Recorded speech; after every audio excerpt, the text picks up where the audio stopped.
BBC কত সালে প্রতিষ্ঠিত হয়েছে? মনে রাখবে 1922 সালে বিবিসি প্রতিষ্ঠিত হয়। হেডকোয়ার্টার কোথায়? লন্ডনে এই অর্গানাইজেশনের সদর দপ্তর। এরা প্রত্যেক বছর আন্তর্জাতিক মহিলা খেলোয়াড়দেরকে কিছু পুরস্কার প্রদান করে।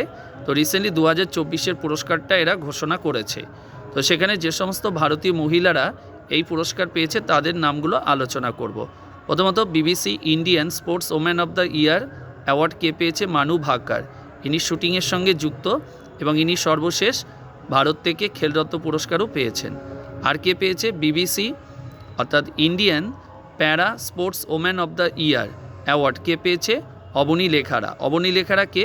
অবনী লেখারা হলো ভারতের প্রথম কোনো মহিলা প্যারা অলিম্পিয়ান যিনি ব্যক্তিগত বিভাগে অলিম্পিক গেমসে প্রথম গোল্ড মেডেল জিতেছিলেন। আর কে পুরস্কার পেয়েছে? মনে রাখবে বিবিসি অর্থাৎ Indian emerging player of the year award কে পেয়েছে? শীতল দেবী।